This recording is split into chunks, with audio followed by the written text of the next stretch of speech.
भी मानता हूँ यूनिवर्सिटीज के बिहेवियर भी जो है ना वो ऐसे हैं, मतलब मुझे लगता है कि हाईली मिनिस्टर से भी मिनिस्टर से भी बड़े हैं।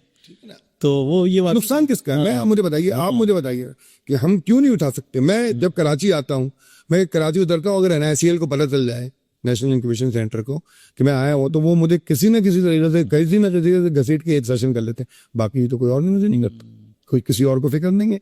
क्या हमारे जो 50 सक्सेसफुल स्टार्टअप रनर्स हैं वो बच्चे, हमारे 50 सक्सेसफुल वो लड़के, मेरे पास सिटीजन फाउंडेशन का पढ़ा हुआ लड़का, स्कूल का पढ़ा हुआ लड़का, NID का बैचलर BE लड़का आज मेरे साइबर सिक्योरिटी को हेड कर रहा है। Just 5 year as associate director level. तो बिल्कुल एक जो मिडिल क्लास उसको आके, लेकिन उसका बिलीफ था, उसने कहा नहीं, you guys are doing what you are correct with me. Full रगड़ा लगा, सब कुछ हुआ। 5 साल में वो ही, मेरे ख्याल में जो रगड़े के लिए रेडी होता है वो कहीं ना कहीं वो पार कर जाता है। हाँ बिल्कुल होता है, बिल्कुल था। मगर पॉइंट ये है, फिर वही वाली बात है खुर्रम कंवल की, इसमें यूनिवर्सिटी एकेडमिया का क्या रोल है? क्या एकेडमिया इसकी जिम्मेदारी नहीं समझती, इस बात की जिम्मेदारी नहीं समझती? बस वो चिकन एंड एग है मेरे ख्याल से वो, क्योंकि वो सारी जिम्मेदारी उठा के इंडस्ट्री पे डाल देता है। इंडस्ट्री कहते हैं जी एकेडमिया, कहीं ना कहीं वो आपने इंडस्ट्री से क्या मांगा जो नहीं मिला? आप मुझे बताइए, कभी आपने मांगा? नहीं, वो मांगते तो ये है कि गेस्ट स्पीकिंग सेशन कर लें आप, जिसकी मैं आज तक कोई वर्थ नहीं समझता। नहीं, गेस्ट स्पीकिंग सेशन तो किसी काम का नहीं है। आप मुझे करिकुलम में, हाँ मैं आपको एक बात बता, जो एक्चुअल प्रैक्टिकल आपके जो इंडस्ट्री चैलेंजेस हैं वो, क्योंकि होता ये, आपकी बात बिल्कुल ठीक है। वो बच्चा जब ग्रेजुएट करके निकलता है तो उसके पास कोई क्लू नहीं है कि मैंने किस तरफ जाना है, वो एक्सपोजर ही नहीं उसके पास। मैं तो कह रहा हूँ आप हमें करिकुलम में ऐड करें ना। मैं आपको बताता हूँ, आप डाटा प्राइवेसी GDPR पढ़ा दीजिए एज ए इलेक्टिव सब्जेक्ट। 2003 में मैं नाम नहीं लूंगा, कराची की one of the top university को जाके, मगर सर उनका फिर HEC से हाथ बंधे हुए हैं ना, वो भी तो कहते हैं हम कैसे करिकुलम ऐड कर लें। मैं बताता हूँ, मैं HEC इस मामले में फ्लेक्सिबल है, प्रोवाइडेड कि आप उनको अपने पास से खींच, ये इतनी इंडिपेंडेंस है। 2003 में मैंने एक कराची की टॉप यूनिवर्सिटी को अप्रोच किया। उस वक्त उनके पास IT ऑडिट एक इलेक्टिव सब्जेक्ट था। मैं जाता था और मैं देखता रहा, हाँ भाई कितने बच्चों ने IT ऑडिट इलेक्टिव लिया, बस ये काफ़ी है। उन्होंने उनका 8, मैंने कहा आ जाओ ज्वाइन कर लो हमको। फिर मुझे वर्ल्ड वाइड जो IT ऑडिट की सबसे बड़ी सर्टिफिकेशन बॉडी है, उन्होंने एक पूरा करिकुलम बनाया BS information assurance. Very nice. ठीक है, उनका कि जो ये लड़का करेगा, मैं आपको किस साल की बात कर रहा हूँ, आज से 23 साल पहले, 2003 में। ओ अच्छा। मैं वो करिकुलम मेरे पास अभी भी कहीं पड़ा हुआ, मैं वो लेके गया यूनिवर्सिटी में। मैं उस वक्त पाकिस्तान में उस बॉडी का डायरेक्टर कम्युनिकेशन था, इलेक्टेड। मैं उस यूनिवर्सिटी के पास लेके गया, मैंने कहा देखें ये प्रोग्राम है, ये प्रोग्राम दुनिया में डिमांड ला रही है, BS इंफॉर्मेशन एश्योरेंस। आप एक क्लास क्रिएट कर दें, फैकल्टी कहाँ से आएगी? मैं अरेंज करूँगा फैकल्टी, हम अरेंज करेंगे फैकल्टी। हमारे पास उस वक्त यहाँ पे 20 लोगों का बोर्ड था, हमने कहा हम करेंगे फैकल्टी। नहीं, वो फैकल्टी उसके बाद सब कुछ होके बड़ी मुश्किल से वो ऊपर गया बोर्ड ऑफ गवर्नेंस में। बोर्ड ऑफ गवर्नेंस में जो यंगेस्ट आदमी था ना, वो 72 साल का था। सही। अच्छा, अब मैं उसको कैसे बताऊं कि इन्फॉर्मेशन एश्योरेंस क्या है? मैंने उससे, जब उन्होंने वहां से रिजेक्ट किया तो मैंने पूछा कि बोर्ड ऑफ गवर्नर में जो यंगेस्ट आदमी उसकी क्या उम्र है? तो कहने 70 से अबव है। अब मुझे बताइए, ये वो जुल्म है जो कि आज वो प्रोग्राम अगर चल रहा होता है यहाँ से, तो हम 500,000 ग्रेजुएट निकाल चुके होते हैं BS इंफॉर्मेशन एश्योरेंस, जिसकी इस वक्त हर बैंक को मैंडेटरी रिक्वायरमेंट है। हर बैंक को मैंडेटरी BS इंफॉर्मेशन एश्योरेंस के अंदर बंदे चाहिए, एक नहीं 40, 50। हबीब बैंक है ना 125। तो ये कहाँ से खपत पूरी कर रहे हैं? खुद ही ट्रेन करते हैं। सही है। बड़े बैंकों में इस वक्त 100-125 BS इंफॉर्मेशन एश्योरेंस के बंदों की शॉर्टेज है। इसमें फ्रीलांसिंग का कितना बड़ा रोल है? मैं समझता हूँ ओवररेटेड है पाकिस्तान में। या देखिए, फ्रीलांसिंग ने जो हमारी IT इंडस्ट्री के साथ जो जुल्म किया है, जो फ्रीलांसिंग को हमने प्रमोट किया, उसकी वजह से मतलब उससे हुआ ये कि आपके जो आपके बड़े कॉन्ट्रैक्ट्स हैं, मिसाल के तौर पर अगर मेरे पास $1 लाख का या $80,000 का कॉन्ट्रैक्ट था, और जिसमें मेरे पास 4 UI UX के बंदे या 4 वर्डप्रेस के बंदे काम कर रहे होते थे, आज मेरे पास उस वर्डप्रेस के बंदे नहीं है, वो $80,000 का कॉन्ट्रैक्ट मैं नहीं ले सकता। और वो चारों लोग मिलके $8,000 लेके आ रहे हैं, ओ अच्छा। क्योंकि फ्रीलांसर तो फ्रीलांसर ही है ना, वो तो $35, $25, $40, $45 मैक्स, दैट्स इट। और वो काम कितना करवाते हैं, वो फ्रीलांसर से उतना ही काम करवाते हैं जितना फ्रीलांसर वो उनको जरूरत होती है वगैरह। आप हमें UI UX बना के दे रहे हैं, हम HTML कोड कोई और से करवा दें, हाँ। खत्म हो गई। वो कितना 10 घंटे 12 घंटे का काम निकालता है, बहुत निकालता है, तो 20 घंटे का 50 घंटे का भी अगर वो काम निकालता है $40 पे, तो क्या पैसा उसने कमाया। वेयरएज अगर यही चीज मेरे पास आए तो मैं तो 5 टीम के पैसे लूंगा। मैं तो कहूंगा कि भाई इसमें तो मुझे कंसीविंग और आइडिया कंसीविंग का भी डिपार्टमेंट है, UI UX भी है, फ्रंट एंड भी है, QA भी है, SQA भी है, UAT भी है। मैं उसको $80,000 का प्रोजेक्ट बना सकता हूँ। तो ये फिर कैसे मैनेज होता है? बिकॉज बहुत सारी स्टाफ ऑगमेंटेशन कंपनीज जो हैं वो पर आवर के हिसाब से एक डिफरेंट रेट चार्ज कर रही होती हैं, तो हाउ दे कैन अकोमोडेट कि जी हम इस तरह इस लेवल का बच्चा जो है वो उठाएं। फिर उसकी वो भी होती है कि वो कितना कॉम्पिटेंट है काम करने में, उसको आता कितना कुछ है। मुझे ये लगता है कि समहाउ शायद किसी वजह से ये इंडस्ट्री फ्रीलांसिंग वाली जो ओवररेटेड हुई है, मुझे लगता है। आई डोंट नो, ये ज़्यादा आप बता सकते हो। अच्छा देखिए कंवल, दो बातें। हम जब बात कर रहे होते हैं रिसोर्स की, तो रिसोर्स एक खासतौर पर जो रिसोर्स टेक का रिसोर्स वो इवॉल्व हो रहा होता है एनवायरनमेंट से। हमारे वो बच्चे जो कि या कुछ ऐसे हमने बच्चियां हैं जो उन्होंने कहा कि हम ऑफिस नहीं आ सकते, हम घर से काम करना चाहते हैं फलाना डम रीज़न की वजह से। मैंने कहा फाइन आप कर लो, लेकिन जब वो 2 महीने बाद एक दिन ऑफिस आती हैं, हम किसी मीटिंग में उनको बुलाती, उस बार वो कहती नहीं हम ऑफिस आएंगे, हमें आप ऑफिस आइए यहाँ। तो देखिए ऑफिस और स्पेशली इन जहाँ पे आप कोई चीज़ प्रोड्यूस कर रहे हैं, टीम वर्क होता है वहाँ पे। आप देखिए, आप जो है कोई मैंगो को कांटे में नहीं पैक कर रहे हैं कि वो वाले काम में आपको ऑफिस जाने में आपको कोई लर्निंग नहीं होगी।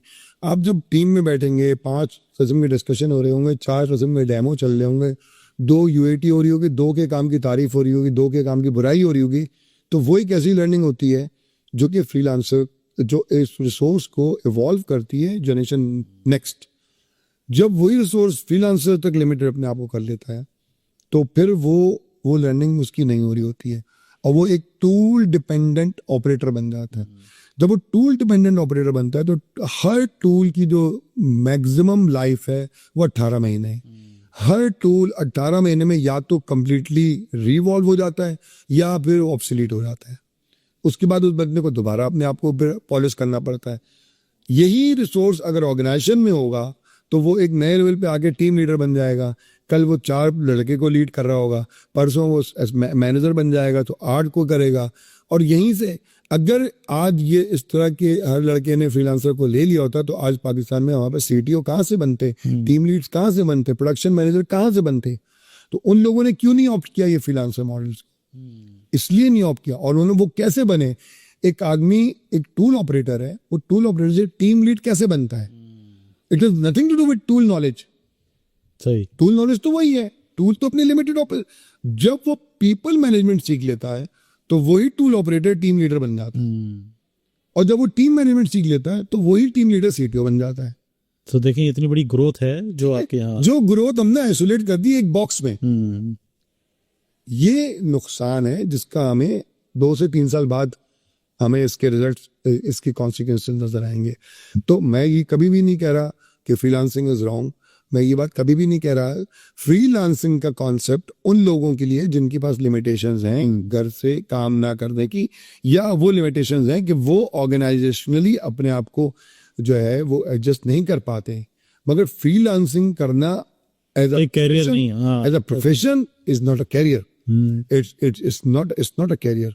आप एनवायरनमेंट से ज़्यादा सीखते हैं बजाय इसके कि अपनी टूल नॉलेज से। वो सारी चीज़ों से एक फ्रीलांसर उन चीज़ों से डिस्कनेक्ट हो जाता है और अल्टीमेटली वो फिर हमारे लिए शॉर्टेज क्रिएट होती है मार्केट में, जो कि जिसका इम्पैक्ट हमें 2-3 साल बाद हमें इसका इम्पैक्ट नजर आएगा।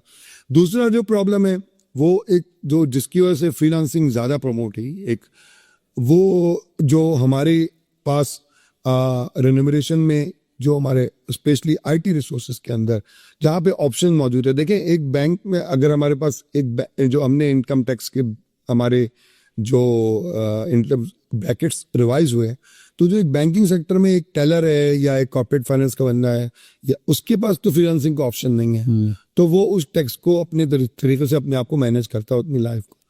यहाँ पे हमारे पास जो लोग फ्रीलांसिंग में मोटिवेटेड होते हैं, वो इसलिए मोटिवेटेड होते हैं क्योंकि जब उनकी रिनोवेशन बढ़ते हैं और वो रिनोवेशन बढ़ने के बाद जब उनके टैक्स ब्रैकेट बढ़ते हैं, तो जब वो टैक्स ब्रैकेट बढ़ते हैं तो उससे उनको वो डॉलर वैल्यू उनको बहुत ज़्यादा लग रही होती है और फौरन उस डॉलर वैल्यू पे मोटिवेट होते हैं। ये शॉर्ट टर्म में तो उनका बेनिफिट हो रहा है, लेकिन लॉन्ग टर्म में आईटी इंडस्ट्री का नुकसान है। इसी वजह से अभी मैं कुछ दिनों पहले देख रहा था कि पाकिस्तान सॉफ्टवेयर हाउस एसोसिएशन भी इस चीज़ के ऊपर एडवाइस दे रही है और रिक्वेस्ट कर रही है गवर्नमेंट को, गाइडलाइंस बता रही है कि आप जो है आईटी सेक्टर को फ्लैट टैक्स कर दें ताकि हमारे रिसोर्स को वो इम्पैक्ट ना आए, हम और वो लोग फ्रीलांसिंग की तरफ मोटिवेट ना हो। अदरवाइज हमारी जो हम बड़ी मुश्किल से $4 बिलियन की रेमिटेंस फॉरेन एक्सपोर्ट की लेकर आए हैं, ये वापस आना शुरू हो जाएगी अगर आप इतनी हाई टैक्सेशन हमको ब्रैकेट देंगे।